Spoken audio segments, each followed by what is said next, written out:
sé si ahorita lo pueden ver.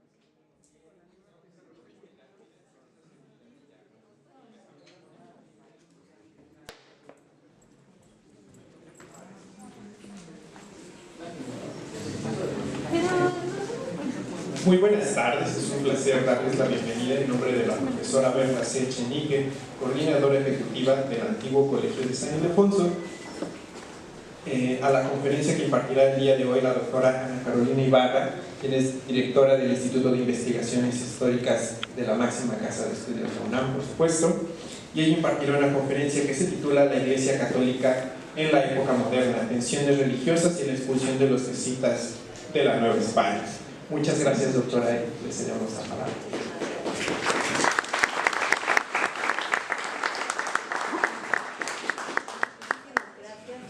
Muchas gracias a todos por estar presentes, maestra. Es un gusto estar con ustedes, un gusto a quienes están aquí invitados, el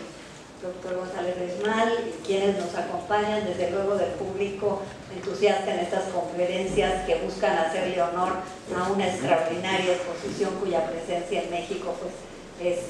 es muy, muy notable. ¿Y qué más que puede decir una universitaria? ¿Qué más que recibirla en este recinto excepcional para nosotros como mexicanos, para algunos como universitarios y como una de las sedes más importantes de la cultura? De manera que yo felicito a todos, al equipo que ha hecho esta exposición y al proyecto mismo, y agradezco sin duda la invitación, el honor de la presencia de ustedes. Y como ustedes verán, este título es un poquito distinto de lo que en un momento rápido yo lancé, pero contiene el espíritu del mismo asunto. Finalmente, ¿qué tiene que ver una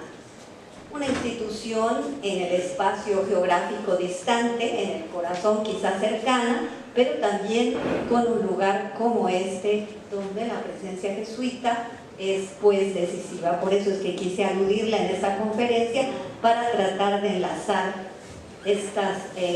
dos grandes espacios con algo que nos llega muy cerca, que es esta historia jesuita, pero un poco vista subversivamente, en el sentido de que los voy a llevar mucho más lejos de lo que tradicionalmente hemos escuchado, de lo que representa la memoria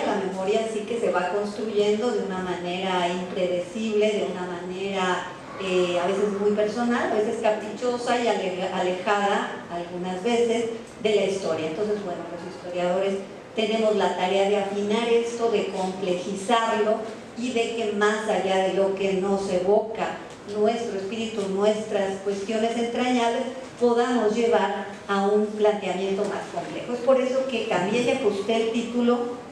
y estoy planteando una revisión del tema que va a hablar finalmente poco de los jesuitas y mucho de los grandes contextos que son obligados si queremos evocar aquel acontecimiento de 1767, en donde son expulsados, y de ahí en adelante para nosotros mexicanos se crea todo un recuerdo importante de lo que fueron en sus lugares, en sus establecimientos de enseñanza, en toda la tarea que hicieron con las lenguas y las poblaciones indígenas, en todo este periplo de grandes intelectuales que nos legaron una obra. Y quiero llevarlos más lejos en el tiempo, a un contexto amplio de la historia de la Iglesia, desde luego de manera general y espero coloquial o por lo menos no con pretensiones de gran erudición ni de dotarlos de excesiva información, pero sí de elementos que nos permitan una comprensión de este acontecimiento mucho más clara, mucho más cercana también a las raíces católicas, a las discusiones católicas, y por eso he propuesto abordar el tema desde tres grandes apartados. Un primer apartado que tiene que ver con especie de primer capítulo,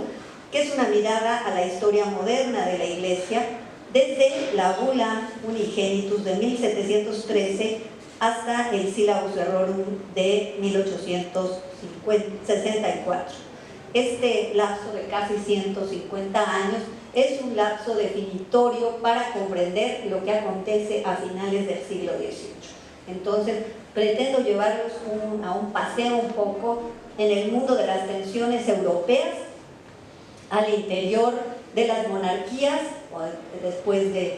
propio imperio, el napoleónico, y en su relación con el papado. ¿Por qué? Porque nosotros generalmente tenemos una noción de la Iglesia como una institución monolítica, con un cuerpo doctrinal, con una serie de preceptos y de principios que parecen inmutables en el tiempo. Es tan consistente, tan sólido su liderazgo en muchos terrenos que difícilmente imaginamos épocas en que el papado hubiera estado, voy a decirlo muy coloquialmente, puesto de cabeza o por lo menos cautivo de una serie de fuerzas y de poderes terrenales. ¿Cómo llegamos pues a esta noción que tenemos hoy en día y que tiene mucho que ver con lo que sucede en la segunda mitad del siglo XIX? Pero momento en que cambia todo un panorama de enormes complicaciones para concretamente, no necesariamente la palabra sería la Iglesia, sino concretamente para la situación de la sede romana, que pensamos siempre enteramente, no soy buena para usar este asunto. A ver, ya se mostró, que no sé si darte tan fuerte o no. No quiero ir a lo que sigue, eso está terrible. Bueno,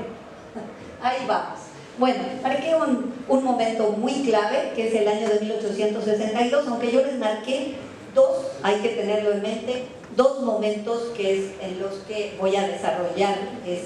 esta presentación. Uno es 1713 y otro es 1864, más o menos 150 años o 151, y que lo que detona un poco una nueva situación en el mundo católico. Recordemos además que el mundo católico ya había habido todas las guerras de religión, había ya todo un ámbito protestante, y entonces el mundo católico estaba acotado sobre todo a los lugares, Francia desde luego, España, Italia, Portugal, etcétera, donde el catolicismo era pues indiscutido y la figura del Papa también, pero el mundo del anglicanismo o de todas las religiones protestantes pues ya había tenido otro desemboque. Sin embargo, uno de los espacios privilegiados de lealtad, de fidelidad o de acercamiento o de alianza, como ustedes lo quieran ver, con la sede romana, va a ser Francia. Pero estamos hablando de la Francia de Luis XIV, es decir, una Francia de un tremendo absolutismo en donde el rey Sol hablará de después de mí el diluvio. Y entonces, ¿qué decir que el Papa iba a ser una figura que estuviera por encima del rey? Pues difícil decirlo, claro que no. Y entonces vamos a encontrar la aparición de una asamblea galicana a finales del siglo XVII, en donde aparece el clero galicano, palabra que quizá ustedes han oído mucho y que tiene que ver con lo galicano, lo francés, lo galo, y es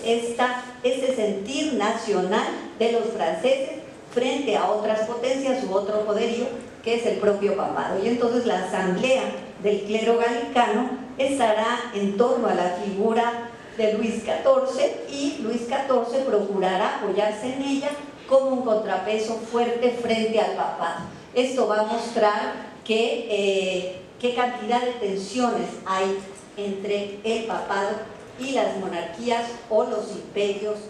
durante este periodo de la historia. Por eso es que la promulgación del Abula Unigenitus va a ser resultado de alguna manera también de los sentimientos de los grupos del clero galicano frente a una serie de situaciones que tienen que ver con otras maneras de mirar la Iglesia. Ahora voy a abundar un poco más. Pero para mostrar también, a partir de esta Abula Unigenitus, cuyo contenido ahorita vamos a ver con más cuidado, una serie de momentos, 6 momentos muy claves que yo ubico, que dan cuenta de hasta qué punto la Iglesia Católica está forcejeando, la Iglesia Romana, por decirlo con más precisión, frente a los poderes estatales de la época, y cuando llega incluso a sujetarse a estos poderes. la promulgación de la Bula Unigenitus 1713, que tuvo que obtener la sanción de Luis XIV, sujeción o simpatía de Clemente XI al rey Sol, a su nieto Felipe V, no obstante los conflictos de la propia Guerra de Sucesión Española de 1700 a 1703. Otro momento muy clave y que nos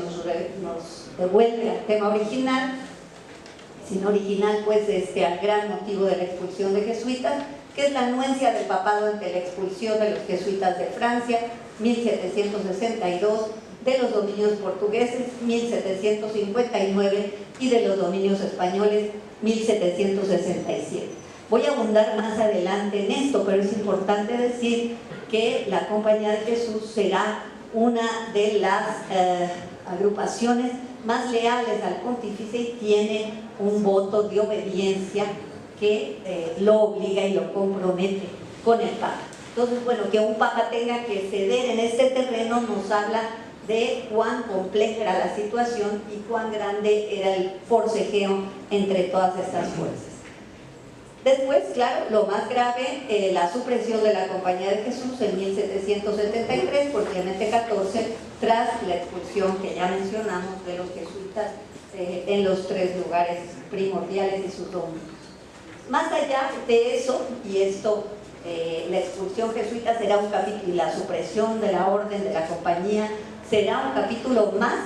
de una historia que va más lejos, ¿no? La ocupación de la capital de los estados pontificios, Roma, por las fuerzas de Napoleón Bonaparte, la deportación en marzo de 1798 de Pío VI a Valence, que es Francia, en calidad de prisionero de Estado.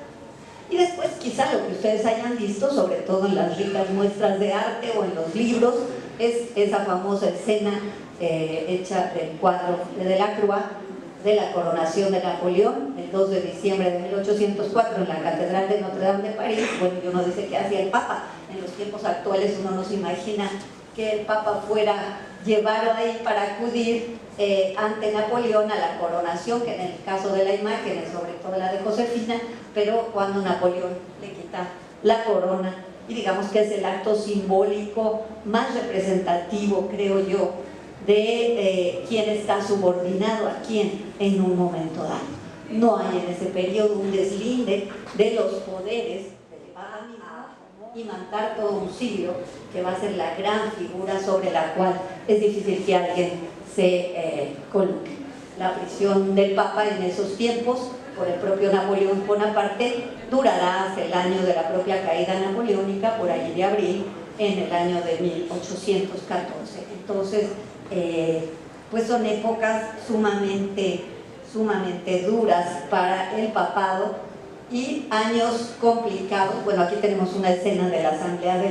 del clero francés de 1782, que es la que da, digamos, el monarca no está solo, tiene una serie de consensos, y una de las grandes posibilidades que obtiene Luis XIV en su momento es justamente la de atraer al propio clero galicano para que ese clero busque márgenes de oposición, no de oposición, sino márgenes de independencia con respecto al papado. Entonces, bueno, esos son los grandes momentos de esa época que nos permiten ver. Ahí está la famosa escena del cuadro de David. Dije David, no sé si dije lo correcto antes, pero bueno, el cuadro del famoso gran pintor de ese periodo, de las escenas de ese periodo, que es la coronación.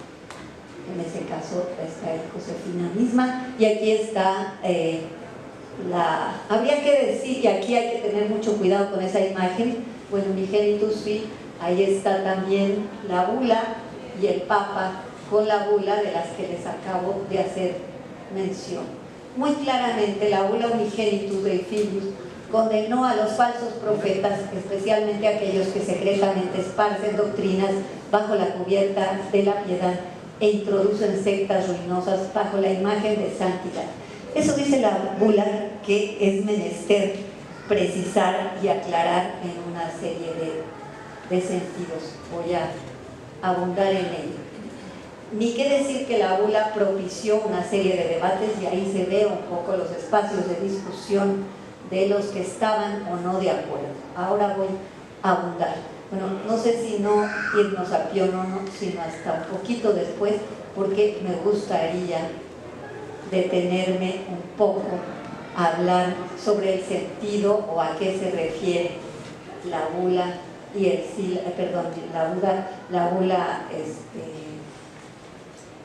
la bula Unigenitus de Clemente XI. La bula Unigenitus está entrando a discutir un gran problema del siglo XVIII, un gran tema y de principios del siglo XIX, que es el aumento, el crecimiento y la gran popularidad que una postura teológica crítica se levanta en función de un movimiento que se llamará el jansenismo, que es una discusión y división al interior de la propia Iglesia, surgida de una importante escuela en torno a la figura de Jansenio, en donde va a abogar por una mayor pureza de la religión, un mayor rigor en las prácticas religiosas y por lo tanto una piedad interior mucho más completa, mucho más cabal, y que se contradice pues con un poco las formas del culto barroco que vamos a ver nosotros en las expresiones de danzas de guato, de exceso emocional. Y de alguna manera este jansenismo, del cual voy a hablar con más cuidado más adelante, pero que me importa mencionarlo, pues introduce una postura polémica con la cual además este comportamiento un poco de secta, un poco apartado, también es reacio a sujetarse a los poderes terrenales de la misma manera. Entonces realmente este grupo de los jansenistas, que sigue el pensamiento agustiniano y una serie de posturas teológicas que más adelante veremos, esta agrupación es mal vista también por el propio monarca de Francia y por lo tanto viene la condena a todo lo que se llame jansenismo y parecido con ellos. Por eso es que se denuncia esta secta que actúa con imágenes o con actitudes que parecen muy rigurosas, muy puras. Se habla de purismo, hay cierta proximidad con la crítica protestante y eso huele muy mal para el papado y huele muy mal también cuando hay un grupo que se controla poco. De allí que en Francia, que acuérdense pues la Francia católica se nos olvida cuando pensamos Revolución Francesa, jacobinismo y leemos esa parte, pero la Francia católica es uno de los grandes apoyos de la catolicidad. Por lo tanto pues en esta unión entre el Papa y el monarca perseguirán a los jansenistas. Nosotros vamos a encontrar que los jansenistas son, después se emplea el nombre muchísimo, quizá ustedes si revisan un poco de la historia de la Iglesia e incluso de las ideologías, en el caso de México encontrarán que se talda, no sé, a Fray Servando, a quien ustedes quieran, decían, es un jansenista. ¿Qué quería decir todo esto? Bueno, el fondo de la cuestión viene de estas agrupaciones. ¿Sí se oye bien? Sí. Viene de estas agrupaciones. Luego bueno, marcamos entonces esa bula Unigenitus como una bula que define ese periodo, y después querría yo irme, estoy haciendo cosas muy raras, perdónenme, con este paseo, voy a ser más cuidadosa, y pasemos a otro momento definitorio de la Iglesia Católica, que es el otro extremo de este plazo, de este periodo de larga duración que arranca en 1700 y que llega a un punto culminante en la segunda mitad del siglo XIX. Este es el pontificado de Pío IX, figura muy interesante y atractiva que emitirá el Sílabo Serrorum, que es resultado de una serie de iniciativas del Papa Pío IX en las que busca condenar las nuevas ideas del mundo moderno con las que encuentra una serie de contradicciones profundas, y allí cristalizan una serie de discusiones que duraron más de una década y cuya definición en un documento específico se precipita probablemente por el Risorgimento en Italia, que está a punto de formarse la independencia y la integración italiana, con el costo que esto va a tener para el papado. Estamos hablando ya del mundo de mediados del siglo XIX, en donde todo está cambiando mucho. Es el momento del liberalismo, es el momento en que la modernidad se entroniza en el mundo y en donde el papado encuentra una serie de defectos o de problemas que ya veremos cómo los enuncia ella misma. Para Pío IX, Papa Pío IX, autor del Syllabus Errorum, que ahí lo vemos, y en el año de 64. Es interesante que en este momento, bueno, se denuncia el panteísmo, el racionalismo, una serie de cosas que ya están impuestas en el mundo. Y hay una polémica importante, pero el Papa va a ser muy definitivo en sus juicios y por lo tanto va a afirmarlo a través de una serie de documentos cruciales. Esto sería el momento pues de cierre de una época en donde la Iglesia, después de una serie de tensiones con las fuerzas políticas de distintos lugares, va a encontrar definitivamente cuál es su postura. Y a mí me gusta mucho evocar a este gran historiador de la historia de los papas, Leopoldo von Ranke, que ustedes encontrarán profusamente y que además la obra en el Fondo de Cultura es una muy riquísima obra que sigue teniendo extraordinaria vigencia y que además von Ranke, con todo y en la época que escribe, primera mitad del 19, y refiriéndose al Papa Pío IX, encuentra pues una serie de virtudes y la importancia que la historia le ha dado a Pío IX como en el responsable de un reposicionamiento de la Iglesia en frente a los grandes cambios que ha traído la historia de los siglos XVIII y XIX. A la hora de, bueno, es un momento complejo desde el punto de vista político europeo, es el momento en que además está la guerra franco-prusiana, la van a perder los franceses que estaban apoyando al Papa, el Papa va a tener agrupaciones de fuerzas de apoyo, en lo que está en riesgo pues es que efectivamente el Papa quede como quedará prácticamente encerrado, confinado a la ciudad del Vaticano ante la creación, la emergencia del Estado italiano. Y entonces von Ranke nos relata este pasaje que a mí me gusta bastante y del aprecio con que ve la figura de Pío IX, que dice, no se podía pensar, ya sitiado prácticamente por las fuerzas de la integración italiana, pensar en una defensa de Roma por los voluntarios que rodeaban al Papa contra un gran ejército italiano. El Papa cedió, no sin dignidad, no celebró acuerdo alguno, permitió la ocupación sin resistencia, él mismo dio la orden, ya que no había otra cosa que hacer, de izar la bandera en Sant'Angelo. Desde las escalinatas de San Pedro dio su bendición a las tropas que vinieron a defenderle. Se volvió a su autoridad espiritual, cuyo ejercicio libre y sin obstáculos se habían garantizado a los italianos frente a las demás potencias, ¿no? Es una mirada realmente de ese momento histórico en que Pío IX acepta lo que es la seguridad de su autonomía en el gobierno espiritual de las almas en una nueva etapa de la Iglesia que por supuesto se irá construyendo con una serie de elementos muy ricos, por lo menos hasta León XIII, pero en donde este afianzamiento de autonomía le permitirá prescindir de lo que habían sido las álgidas y tremendas épocas en que el Papa literalmente se convirtió en un rehén de algunos monarcas y claramente, por supuesto, de la figura del siglo que fue Napoleón Bonaparte. Visto esta gran panorámica de 150 años, tomaré ahora lo que es el segundo capítulo de esta exposición. Habrán tres, un poco para anunciar los tiempos y desde luego después podremos tomar preguntas.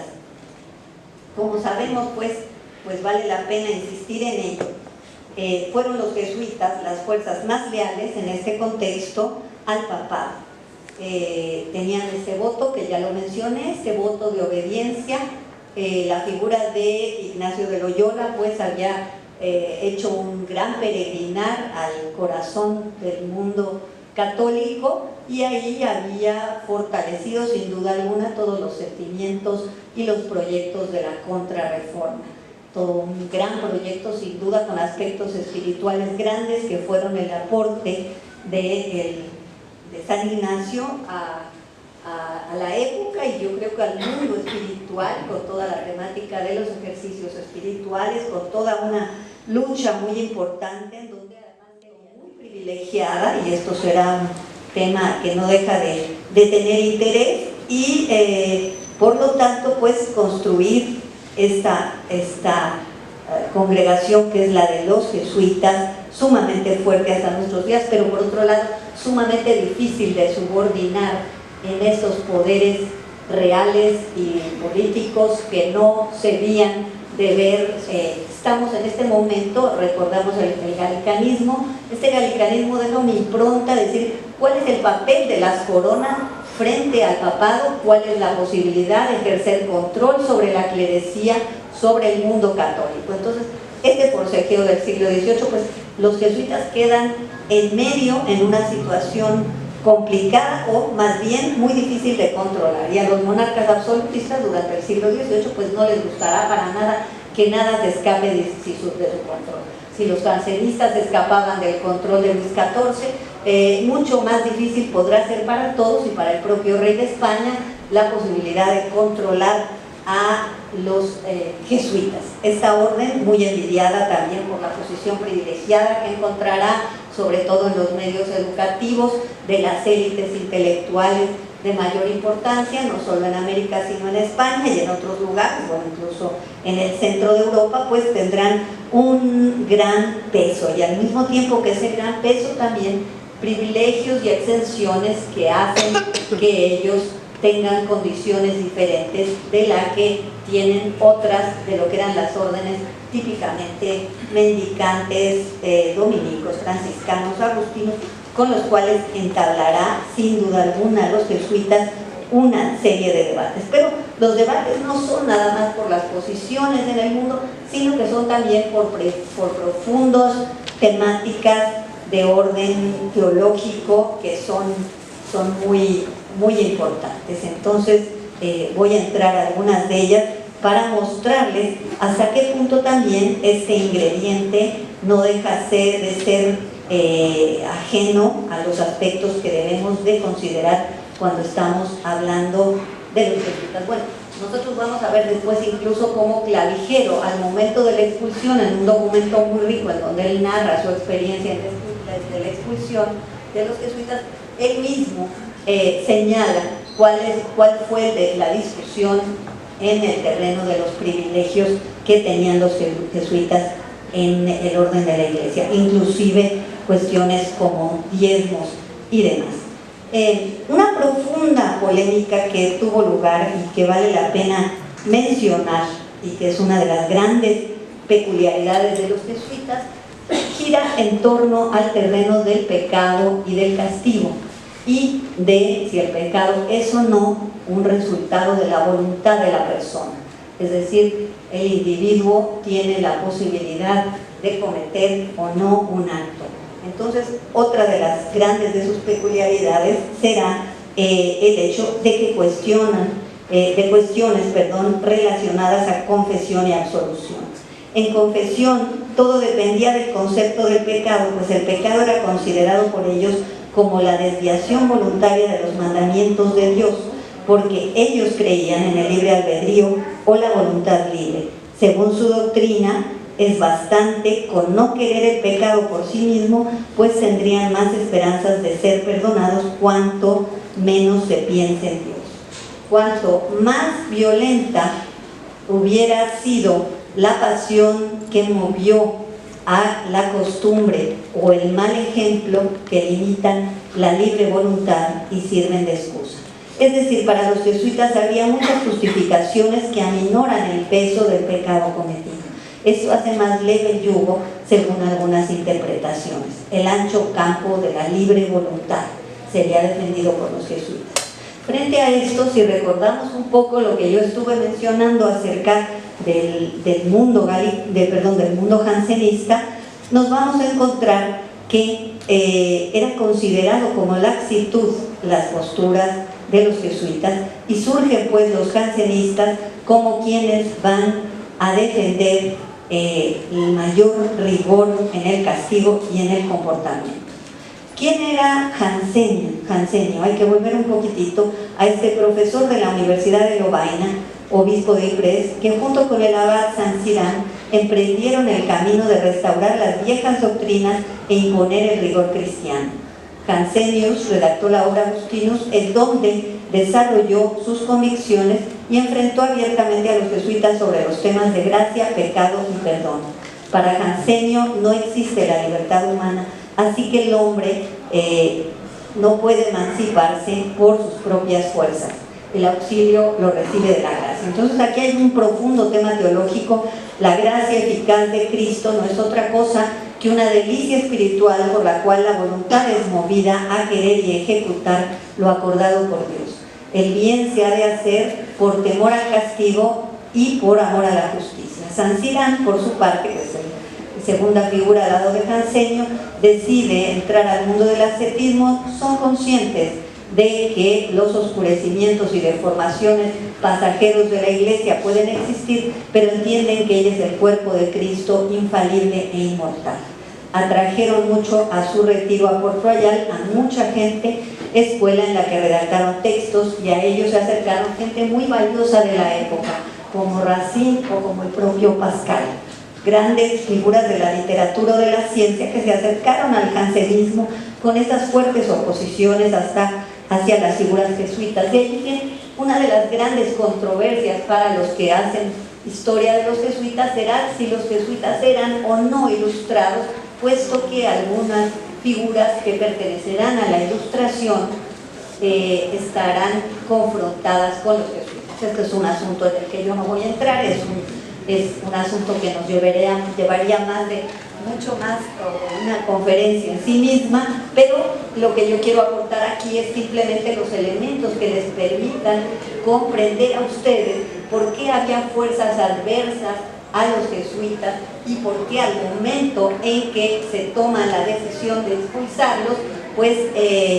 hay cosas que resultan relativamente comprensibles. Entonces hay aquí una fuerte polémica. El jansenismo se vuelve muy, sin duda, popular, atrapa muy fuertes ideas y parecería que engancha muy bien con el despotismo ilustrado. Como ustedes saben, quien irá a expulsar a los jesuitas pues será Carlos III, el gran déspota ilustrado, y muchas de las figuras cercanas, incluso de su clero, estarán identificadas con el jansenismo, aunque, ojo, que el jansenismo estaba bien prohibido desde esa bula que yo les marqué y era sospechoso, entonces nadie lo decía, como nadie se iba a declarar afín a eso, pero sin duda alguna a la posteridad así se han entendido varias de estas figuras. Bueno, aquí nos vemos. De nuevo vuelvo a lo que ha dicho y ahí estoy otra vez, perdónenme, que vamos de nuevo a Pío IX y a volver a la cuestión jesuita, que es un poco el segundo capítulo que estoy intentando desarrollar. Ahí está San Ignacio, ahí está el Agustinus, que es la obra que he estado mencionando como la obra de Jansenio, y ahí está la reiteración de la gracia eficaz de Cristo. No es otra cosa que una delicia espiritual por la que la voluntad es movida a querer y ejecutar lo acordado por Dios. El bien no se ha de hacer por temor al castigo, sino por amor a la justicia. Entonces,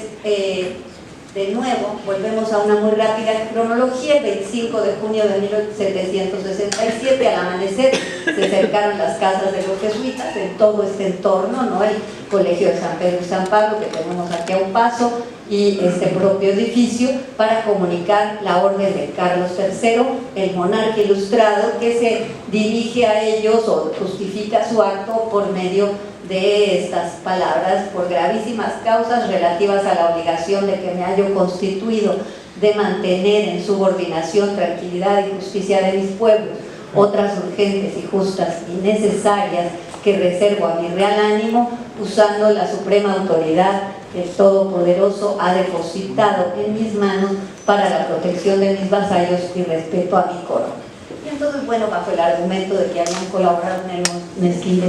motín de Esquilache, Pero con todas esta serie de causales largas, los jesuitas van a ser expulsados. Ese 25 de junio empieza pues la acción que tardará varios meses de aquí a que lleguen a un puerto definitivo. Primero son enviados a Córcega, de ahí no pueden quedar, finalmente llegan a los estados pontificios donde el Papa tiene que acogerlos. En el caso de Nueva España, las cifras que nos ofrece Arturo Reynoso en un trabajo interesante, muy reciente, que son estas, ¿no? 2.641 de España y 2.630 de las Indias,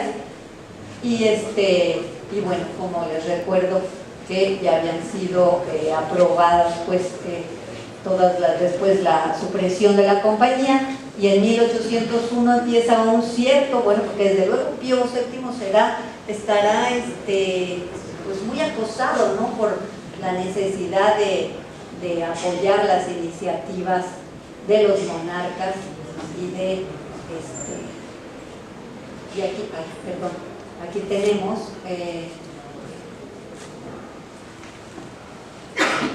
la provincia mexicana de la Compañía de Jesús, con la cantidad de miembros que tenía, también de acuerdo con las cifras que nos ofrece Arturo Reynoso en este trabajo reciente muy rico que publicó el Fondo Cultura Económica, y en donde nos marca cómo es un poco la fluctuación de del número de jesuitas en esos años, ¿no? Aquí tenemos este mismísimo recinto que era considerado pues como uno de los espacios más ricos para la cultura mexicana. Esto pues va a decir sin duda alguna cualquier contradicción que se pueda encontrar como para oponer. ¿Tienes uno de estos? No, estoy aquí, me las arreglo. Como para oponer el mundo de la cultura o de la cultura ilustrada con el mundo de los jesuitas. Es complejo desentrañar sus oposiciones. Aquí tenemos pues también este espacio maravilloso, y volver quizá pues a algunos de los aspectos que forman parte del tercer y último capítulo que voy a abordar de manera rápida, porque no sé si estamos ya sobre los tiempos o más o menos, que es este tercer capítulo que tiene que ver con la provincia mexicana de la Compañía de Jesús en la segunda mitad del siglo XVIII. Bueno, en 1572 desembarcan en la costa de Veracruz los primeros jesuitas con el padre Sánchez, primer provincial, y muy pronto van a estar dirigiendo 17 colegios, 5 seminarios, muchas misiones, y van a tener 2 casas de probación muy conocidas, la de Tepozotlán y la de la Ciudad de México, más su casa de la Profesa, varias residencias, primero en Parras y en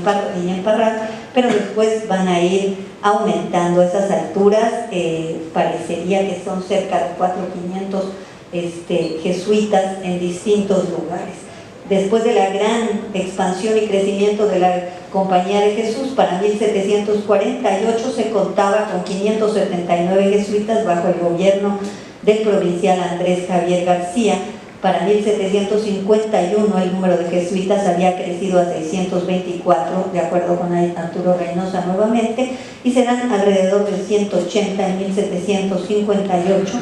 En 61 llegan a ser 704, y en los años que siguen va a descender un poquito el número. Con base en distintos registros puede afirmarse que el día de la expulsión hay 680 jesuitas en la provincia de México. Para reconstruir esta historia puede consultarse de nuevo a Francisco Javier Alegre en la historia de la Compañía de Jesús, o a Jesús Hernández Palomo en una versión reciente pero muy interesante, Acción Misionera y Espacio en México, proyecto de división provincial, en otros trabajos de Hernández Palomo, más además trabajos sobre sus misiones, ¿no? Gracias a algunos trabajos recientes también podemos saber que hay una carta importante datada en 1769, en enero, que aparece, que se empieza a difundir. La difundió Artes de México hace ya bastantes años en un número dedicado a clavijero. Esto yo calculo que sería en un número de Artes de México de 2012 que se puede conseguir. Desafortunadamente Artes no pone sus cosas en línea, pero en compra o en biblioteca, podremos encontrar documentos jesuitas muy ricos que nos permiten discutir precisamente acerca de la capacidad o no que tendrían los jesuitas en los terrenos científicos, en los terrenos teológicos. Es información bastante rica de divulgación que se encuentra en las publicaciones de Artes de México. Con base en distintos registros, pues podríamos decir que hay 680, creo que ya lo mencionaba, jesuitas, y bueno, sin duda alguna a esas alturas el mejor colegio sería este colegio San Ildefonso, que tendría alrededor de 300 internos, y por ahí habrán pasado grandes intelectuales jesuitas como Clavijero, Alegre, Campoy, pero también no jesuitas como Quintana Roo y otros que fueron educados en estos establecimientos, aunque ya con posteridad, pero seguiría manteniendo un enorme prestigio. Se puede explicar también que para el momento de la expulsión la provincia mexicana se había consolidado y tenía un enorme dinamismo. Para la sociedad novohispana, por su actividad misional que era grande y por la fortaleza de sus establecimientos educativos consagrados a la educación de los jóvenes, fundamentalmente de las grandes familias de la capital o de la provincia, la presencia jesuita era grandemente apreciada, por lo que la expulsión fue pues un golpe muy fuerte. El mismo Clavijero relata en estos pasajes cuán sensible era la población y las expresiones de afecto que volcaron al momento de su periplo hasta llegar al puerto de Veracruz, pasando una serie de inclemencias y de una forma realmente impresionante, aunque por otro lado sumamente eficaz, lo que no deja de sorprender. Es también polémico ahí de hasta qué punto se han escrito algunas obras, la de Felipe Castro de hace ya bastantes años, de si los levantamientos en algunos lugares, sobre todo del obispado de Michoacán, respondieron a distintos disgustos de la población indígena, o también si era un real apego a los jesuitas. Sin duda alguna que eran muy apreciados, pero falta mucho todavía por explorar si estas expresiones llegaron a ser expresiones característicamente en protesta por la expulsión. Sí se ha leído mucho en eso, pero hay estudios que matizan en mucho. Por lo que quiera que sea, lo que es cierto es que en los años subsiguientes esta huella de este pasaje pues dramático sí fue de enorme peso, y por la relación de los jesuitas con las élites ilustradas, sin duda alguna serían ellos los encargados de volver a insistir en la importancia de su presencia, y con gran añoranza estarían fortaleciendo cualquier posibilidad, no solo de que se restableciera la orden o de que volviera a entrar a la Nueva España, sino de que realmente se apreciara lo que había sido su aporte. Entonces, aún en terrenos intelectuales, pues se hizo un gran esfuerzo, y con todo y las prohibiciones o no, se hizo un esfuerzo por publicar en el mundo americano algunas de sus obras, algunas cartas, las cartas de Iturbi, por ejemplo, que eran sumamente polémicas, y sin duda, pues el caso que nos llega más cerca es el caso de Clavijero con su importantísima Historia Antigua de México, que realmente será pues un trabajo que todavía nos marca, y para nosotros los historiadores pues sin duda alguna es nuestro punto de partida para la historiografía y la historia mexicana. Se acordarán ustedes que en 1749 el famoso conde de Buffon había iniciado una polémica con su Historia de los cuadrúpedos en 1749, subrayando el hecho de que las grandes especies animales estaban ausentes en América, cuyo animal más grande era apenas el tapir brasileño. A partir de esta observación, tanto Buffon como otros autores, entre ellos Defoe, Guillaume Reynal, William Robertson, iniciaron una reflexión sobre el continente americano. Sus teorías postulaban que América era el continente que más recientemente había emergido de las aguas y estaba por ende todavía en formación. Aún no se había secado completamente, y por lo tanto la humedad que permanecía daba lugar a la proliferación de especies menores como mosquitos, serpientes, insectos que infestaban el territorio. Su falta de madurez y vigor hacían que aún lo que se trasplantaba a estas tierras se reprodujera con poca lozanía. en sus aspectos sociales, al determinismo geográfico y biológico que estas posturas concebían de los habitantes de este continente como resultado del suelo y por lo tanto como individuos más débiles, menos maduros y etc. No fue Clavijero el único que va a rebatir estas teorías, imágenes erróneas interesadas en el tema de la inferioridad americana. Vinieron contemporáneamente o un poco después obras como La rusticación mexicana de Landívar, La ofensa de España de la América de Caledonio Arteta, El ensayo de la historia americana de Filippo Salvatore Gili y desde luego las cartas de Ignacio Iturri, que es un sudamericano muy polémico y muy rico. Pero a mí me gusta recordar, para recordar a Clavijero, la defensa que va a hacer de Allegretti, cómo va a decir que él leyó de un solo aliento la obra de Clavijero, de Maneiro, en 1783 y escribe una carta en latín cuya traducción les lee. Dice: cese la calumnia de pluma atrevida, cuanto escribe la tuya soberana, y siente el rubor de verse oscurecida al golpe de una luz americana. Una pluma escocesa bien desmentida, una docta francesa, se refiere a Robertson en lo primero, y a Raynal y Buffon en una docta francesa, una prusiana, triunfo son de tu ingenio, tal victoria hará inmortal tu mexicana historia, ¿no? Entonces, bueno, hay aquí un sentir y algo que se graba profundamente en la conciencia de las poblaciones, de las élites, que deja la marca pues de los jesuitas. Uno de los misterios, y no voy a dedicar mucho más tiempo, sino quizá podamos abundar en las preguntas, tiene que ver con cómo supieron o que tan fácilmente pudieron leerse estas cosas durante el periodo de fines del siglo XVIII en que la orden estaba suprimida y que simplemente Clavijero había enviado a la universidad, al claustro de la universidad, unos ejemplares en italiano de la historia antigua de México. Esta historia antigua la mandó en italiano porque, no queriéndola publicar en España con distintas análisis y controversias que hicieron y dilataron, alguien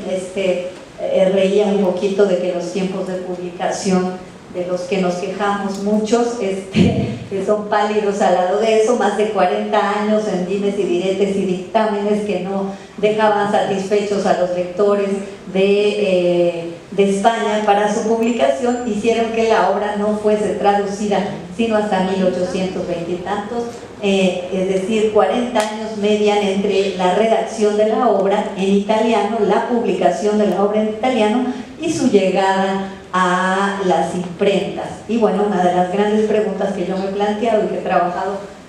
un poco es justamente las maneras en que esta obra pudo llegar al público y fue conocida, más allá de los ejemplares que vinieron muy selectos y en italiano. Y ahí pues he topado con traducciones, he topado con sermones muy interesantes donde, basados en el original, difundían mediante un sermón las enseñanzas muy ricas de la obra de Clavijero. Entonces, cuando estos sermones llegaban a la imprenta, pues incluso se reproducían con algunas hermosas láminas que acompañaban y que fortalecían sin duda alguna el sentimiento de pertenencia y la revaloración de lo propio. Es quizá por eso pues que la presencia y la obra de los jesuitas pues era muy apreciada en la Nueva España y que por distintos caminos, más allá del partido político que abracen durante los años de la guerra insurgente, sin duda alguna, pues el legado jesuita de Clavijero, de Alegre y de todos que a través de esta historia memorable, casi legendaria y con un poco de algunas partes casi épicas, pues llegará a ser acá reproducida y se difundirá grandemente al punto de que en la época de la guerra de independencia y posteriormente pues estará muy presente entre los argumentos, entre las valoraciones que se hacen del pasado y del presente, de su cultura, del mundo mexicano. Entonces, bueno, generalmente nosotros hemos heredado, y la plática llevaba a ese sentido, que era el pensar en los jesuitas a través del resultado sencillo de que llega la Ilustración, llega el momento de la secularización, llegan una serie de cosas, y en la circunstancia de Carlos III y de sus políticas, en un enfrentamiento local, pues se toma esa determinación fuerte y decisiva para el mundo de la catolicidad y para esta presencia intelectual en muchos lugares del mundo, ¿no? Sin embargo, bueno, hay más de fondo en una mirada acotada para una mayor comprensión de a dónde nos llevan los caminos de la historia y a dónde tenemos que ir husmeando para encontrar explicaciones más plausibles, a veces de muy larga duración, a veces que nos llevan a otros horizontes del mundo, pero que es útil para estudiar la historia propia. Entonces, bueno, espero que esto les haya dado elementos nuevos para este tema inacabable que tenemos aquí. Muchas gracias.